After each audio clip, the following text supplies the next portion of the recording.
So this is the day of the new moon. You see the moon is this is a new moon in Sagittarius. And you see this is we'll get it exact. It's like it happens at like 8 degrees 30 seconds of Sagittarius. So it's going to happen in Mula Nakshatra. The new moon, this is on December 24th, 9:30 a.m. Pacific time. This new moon, Christmas Eve, 9:30 a.m. Pacific time, the new moon in Sagittarius. So we're starting the Sagittarius cycle now for the next 30 days.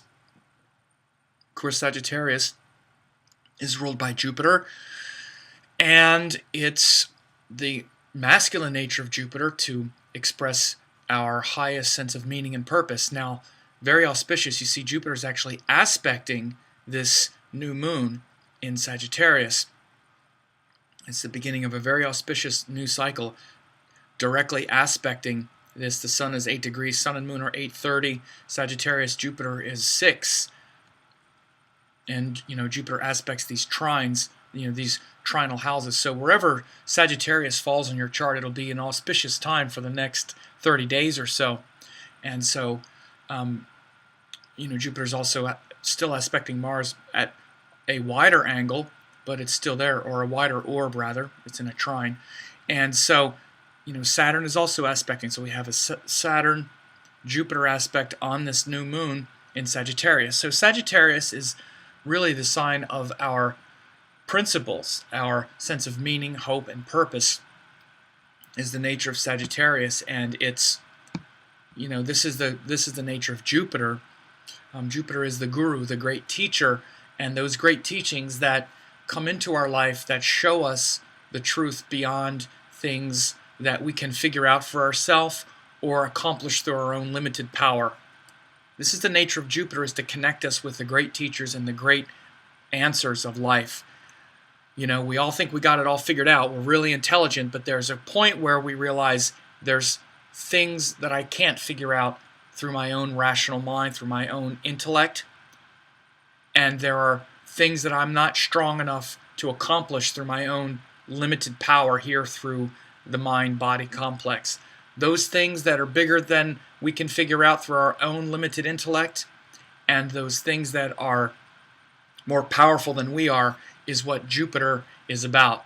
And that's what our great teachings and teachers and systems are about. That's what gives us a sense of meaning and purpose that we fall back on when our limited skills and intelligence get thrust in our face. Once we get thrust with our limited skills and intelligence and power, we rely on that belief system. And hopefully that belief system will also be harmonized with the course of actions that we do rather than just something that we believe in. Because Jupiter is really about the belief system and the teachings themselves, but it's very abstract.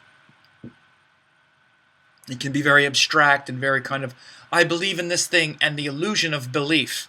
What I mean by that is the illusion that belief is enough.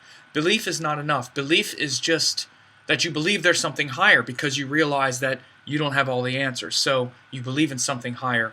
Belief is the awareness that there are things much stronger than you and much more powerful than you, so you believe in that power.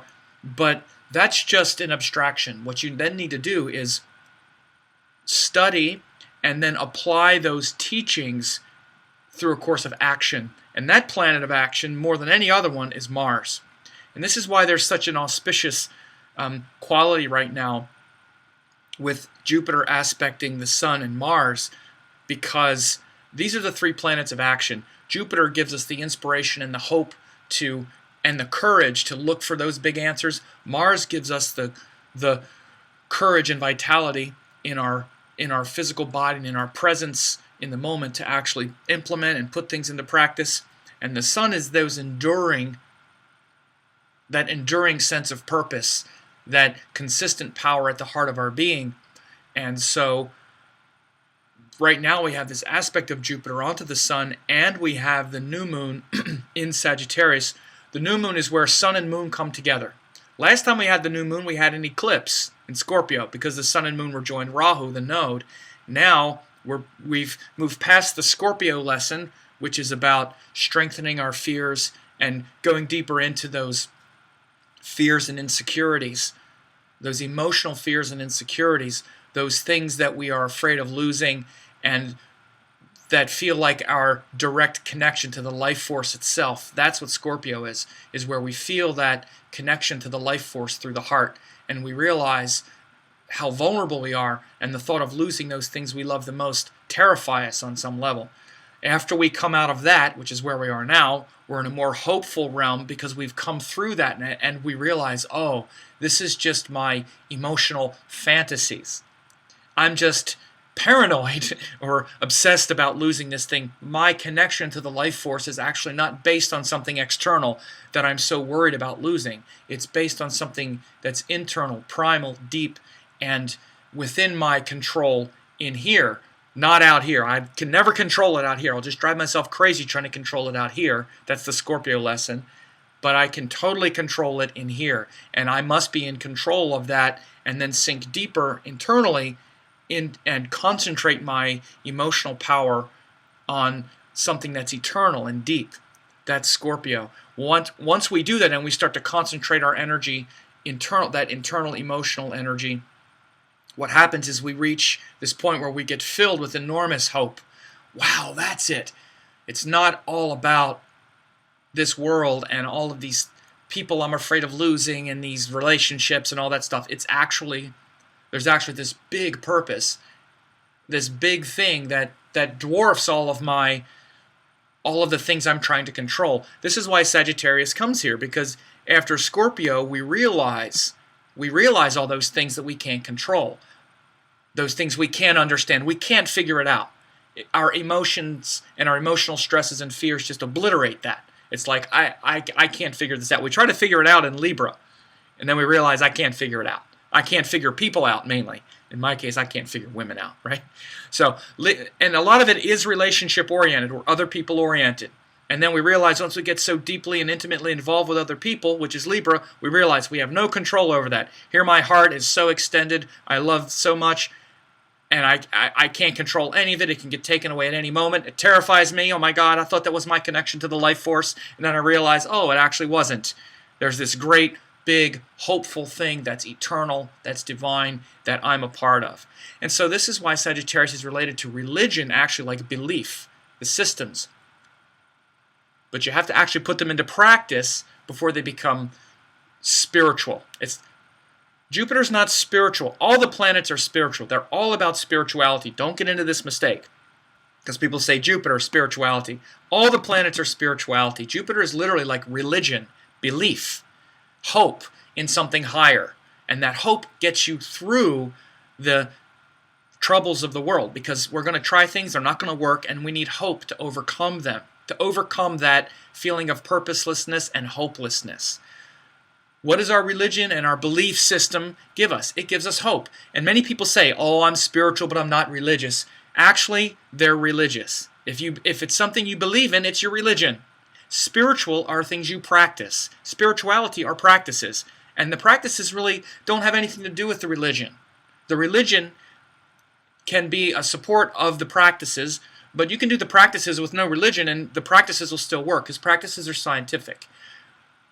The belief system, like let's say Hinduism, and the great tales of the gods and the deities and all that is to help support your practices. That's what it's for, the practices. But the hope and the belief inspires you and allows you to continue even though life kicks you down. So that's the greatness of this new moon cycle that's starting in Sagittarius on December 24th, Saturday, around 9:30 a.m. Saturn is aspecting, giving determination to our efforts, determined to succeed, to overcome. Jupiter's here giving hope. Sun, Moon. Mula Nakshatra is about uprooting the source of that fear and darkness. You see, this section of the zodiac has just ended, where we've been tangled up and attached, stressed out, worried about all those things that could get us, that we can't control, that we are afraid of losing because it feels like our connection to the life force. And then the first nakshatra in Sagittarius is Mula. Mula means root. It also means uproot, to pull something up by the roots. That's why it's also related to death and killing, because if you want to kill something, just pull it out by the roots. So Mula means root. So this new moon happens in Mula, where we can uproot our ignorance. Next 30 days is great for uprooting ignorance, uprooting those structures of insecurity that have left you feeling, stressed out and emotionally spun out. So Mula, this is also the galactic core and also the galactic plane. The plane of the galaxy and the core of the galaxy is here. So it's really the root source of our strength and power with this new moon in Sagittarius, starting the Sagittarius cycle for the next 30 days. When sun and moon come together in the new moon, this is the beginning of the cycle. Many times people say, oh, the full moon, this is the beginning of a cycle that's blah, blah, blah, blah. The full moon is not the beginning of the cycle. It's the halfway point. This is the beginning point. Sun and moon come together. Just like sperm meeting egg, and then something is created. And then the moon is the halfway point, like the halfway point in the life, and then it starts to wane again. So this is the beginning of the cycle, of the Sagittarius cycle for the next 30 days. Connect with guru, teachings, teachers, wisdom. Uproot your ignorance and those things that keep you stuck in this illusion of control, and relax into the great teachings and put those teachings into practice. It's not just about believing in it. That belief helps you overcome the pain of forgetting, but those practices are what sustain you beyond just belief. And now I'll do the reading for all 12 signs. Those who are my members will also get to know how the Sagittarius cycle will affect them for the next 30 days.